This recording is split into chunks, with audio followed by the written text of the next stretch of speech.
everybody, what's going on? Jeff Rager, another episode of The Daily Ticket. It's a Wednesday. It's a hump day. It's the 1st of May. It's 2024. I hope you're doing all right.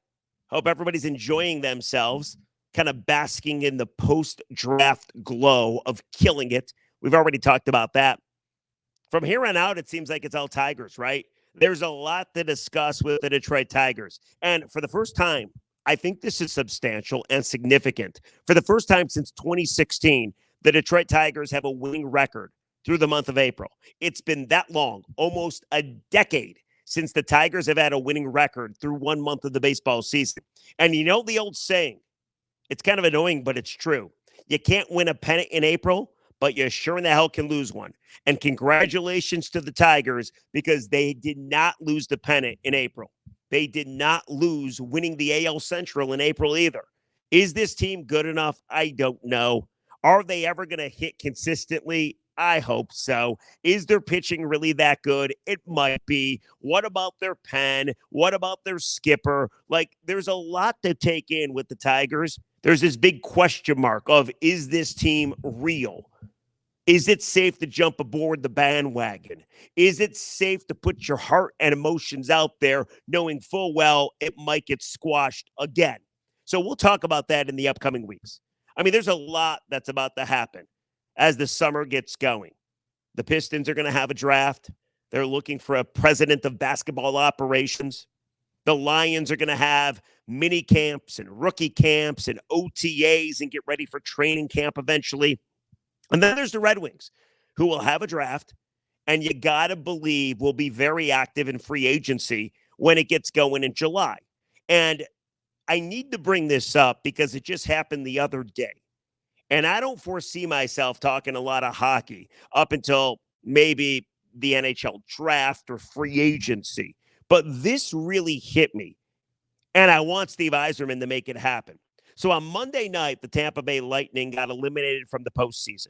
That's the second year in a row they lost in the first round after going to the Cup Finals 3 years ago. The last 2 years have been a disaster.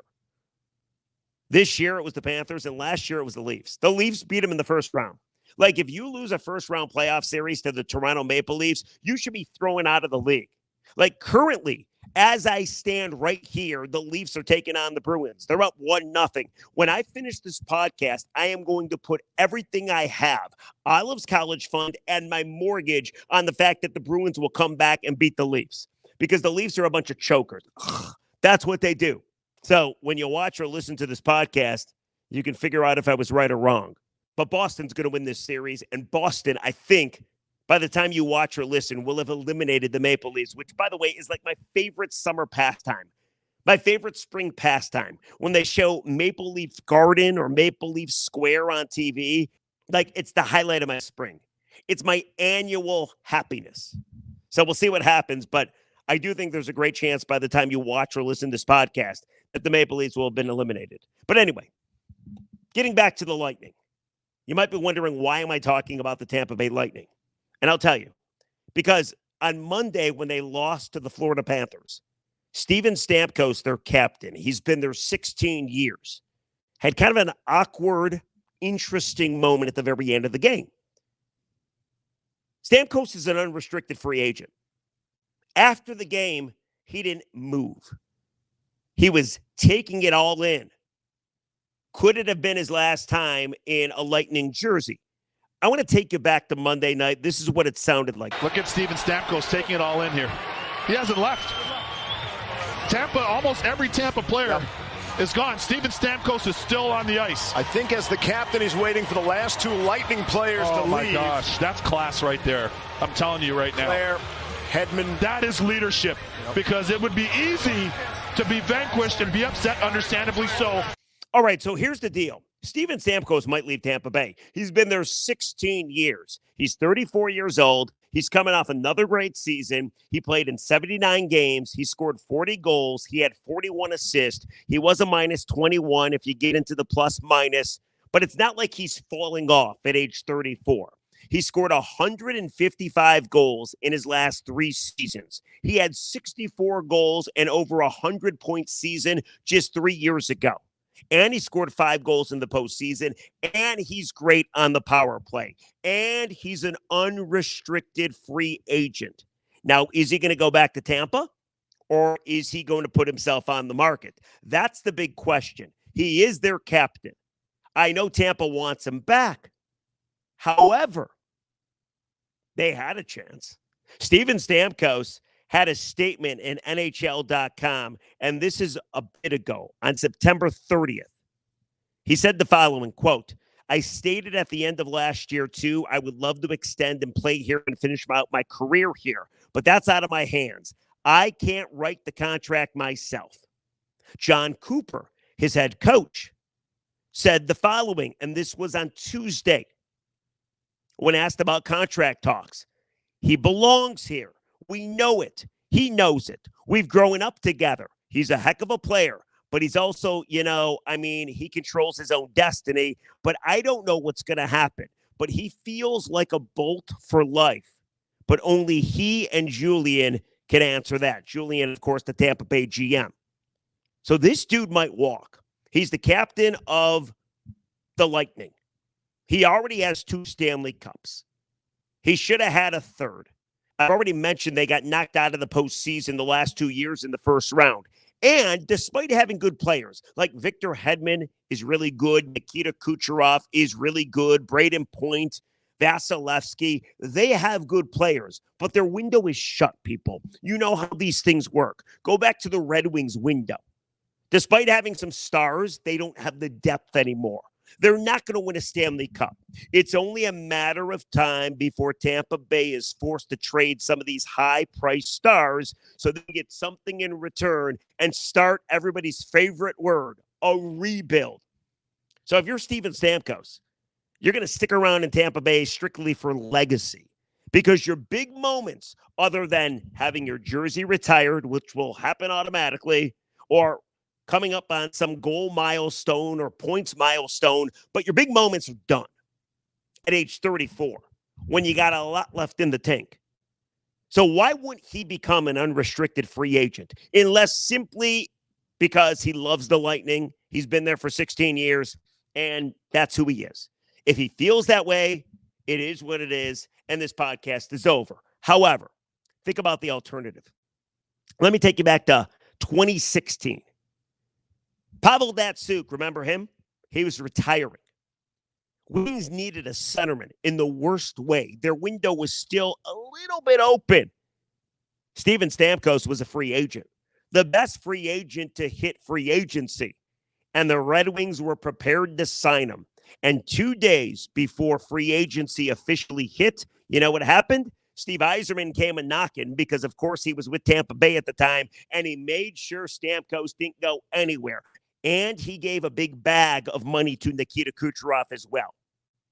Stamkos and Yzerman, the Steves, have a very nice relationship. Steve was in Tampa Bay for the other Steves 9 of 16 seasons. Not to mention, Steve Yzerman hired Derek Lalonde, who came from where? Tampa Bay. Who worked for who? Tampa Bay coach John Cooper. So he was Stamkos' assistant coach.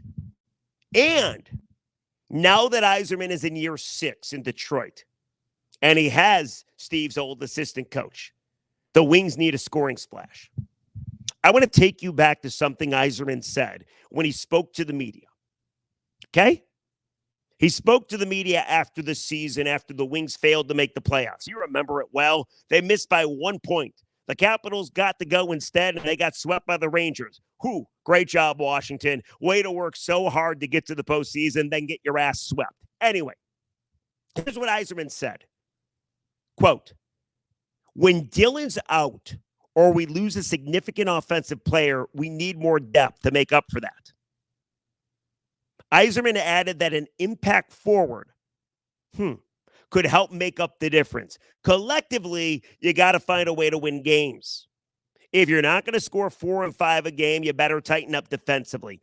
I think whether it's within continued maturation, some of our young guys, we need to generate the offense. We missed the offensive production when Larkin was out of the lineup that we need. Whether it's another centerman, or another impact forward at a different position to offset the loss of the offensive production. Think about this. Patrick Kane is going to be gone. I think Patrick Kane had a wonderful time in Detroit.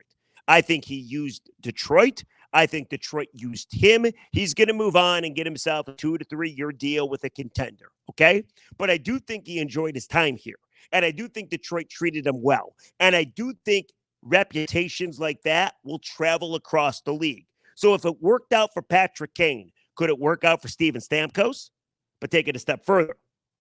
Stamkos is a center. Could you imagine if he came to Detroit? You would have Dylan Larkin and Steven Stamkos. You would have two bona fide stars at center. Add that to the fact that you got a nice mix. Whether it's Lucas Raymond or Mo Seider, some of the young talent, whether it's some of the older guys, whether it's JT Compher, Andrew Kopp, David Perron, will those guys come back? I don't know. This team is headed to the postseason. This team is just starting to open up their playoff window. Don't you think a guy like the Stamkos, could help out with that?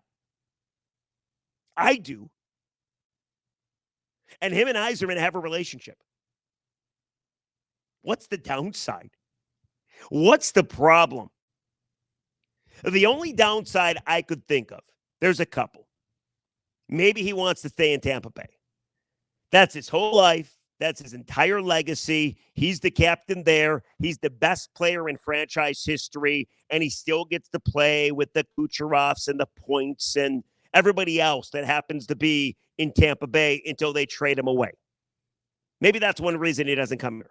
The second reason he doesn't come here, maybe he's going to be too expensive. I mean, Detroit will be in a bidding war with other teams. It won't just be the Red Wings that will be looking to sign a Steven Stamkos at age 34. It will be the entire league because everybody needs a center that is offensive-minded. And he is. And he's awesome. So maybe you just don't get him. Maybe your offer isn't good enough.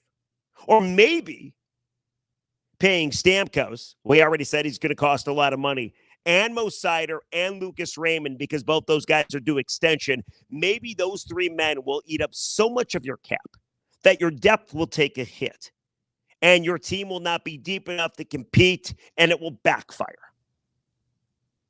Those are the only three things I got on why this won't work. And by the way, if the third thing worries you, that there's not enough cap space, that's up to Yzerman to take care of. All right? He told us at the trade deadline that the young guys in GR are just as good as anybody you would acquire at the trade deadline. So let's start seeing it. And those guys, they don't make squat. So if you got to sprinkle in a couple of young guys before you actually think they're ready, because we know what the Wings love to do, you got to sit down there in GR until you're like overripe, then so be it. I love this idea, people. I absolutely love this idea. This is better than DeBrincat, who, by the way, will still be here. And this is better than Kane, who I don't think will be here. Why is it better? Because Stamkos is a center. And he's great in the power play. And now you're rolling two lines with two stud centermen. This is the perfect acquisition. So now I get a little crazy. Because if Yzerman believes in Steven Stamkos, and I think it's fair to say that he does, he made sure he stayed in Tampa Bay when everybody else in the league wanted him 8 years ago. If Yzerman believes in Stamkos, then he better get him. I'm putting the onus, the responsibility, the pressure on Steve. Not that he gives a damn what I think, but this to me is the perfect fit. This to me is a guy that could take you over the top. And if you're worried about like, hey, Larkin's a captain, Stamkos is a captain, how's that going to work out? Big deal. It's Larkin's team. Steve comes here, he's an A. He gets the assistant. Like, I think it comes down to an easy decision. Does Steven Stamkos want to stay in Tampa Bay, play meaningless hockey games? They might make the playoffs again, but they're pretty much going to wither away, and he's going to sign a big contract, and he's going to be stuck in the middle of a rebuild? Is that how he wants his career and his Tampa Bay career to end? Or does he still want to play in big games? Does he want to help a team that hasn't had success have success? I think it's obvious. I think the answer is B. And if Yzerman loves this guy, like I got to believe he does, considering they worked so well together for such a long period of time. Go get him, Steve. Go get him. Man, he would help this team. And that is one way to make sure you make the postseason. Remember Derek Lalonde saying, hey, we might not be back. You get Steven Stamkos, you will be back. Although there'll be a difference. You will have gone from 91 points and missing out in the playoffs to more than likely being in the tournament. So let me know what you think. What am I missing? Why wouldn't this work? I love this idea. I can't stop thinking about it. And what we saw on Monday, doesn't that seem like Steve Stamkos? That is. Understand he's gone from Tampa Bay? We'll find out. Nobody seems to know what's going on. But if Tampa Bay didn't already sign him when they had the chance to sign him, are they really going to sign him now and pay a guy a ton of money when he's not going to really help because the team's not going anywhere and they got to rebuild eventually? So let me know what you think. Anyway, let's get to some comments. And then let's all go enjoy the hump day because it is beautiful outside. Yesterday's podcast was about Penei Sewell. It was titled, Penei Sewell calls Detroit home and watches NFC title game back to let it burn. Here's what people are saying. At the Family Woodworker. Jeff, love your show. Love your energy. And your takes on all things Detroit sports. But please, have your engineer find a camera and a shot angle not focused on the ceiling lights. I think the ticket can up its game just a tad better. And Sewell is a beast. We're happy to have him in the D. Is this angle better? I do see the lights, though. How do you want me to do this? Would it be like this? I don't know. I'm a one-man show, people. I do this all. There's no producer. There's no engineer. It's just me. I do everything. So I'm going to get better. I promise you. I got a couple more for you. At Derek Wells Spiegel says, gotta let it burn. Talking about Penei Sewell saying he watches back the NFC title game so he can take motivation from it. And he lets it burn. And then I got one more for you. At Keisha Smith, 7851, says, my favorite player. So some of the comments from yesterday's podcast about Penei Sewell. That's going to do it for the Daily Ticket, everybody. Tomorrow, I think we'll get into a little Tiger baseball. What's the deal with Spencer Torkelson? Maybe we'll dive into that unless something different happens that needs our attention. Until tomorrow, we say, see ya. Have a great hump day. We'll see you tomorrow on a Thursday. Bye-bye.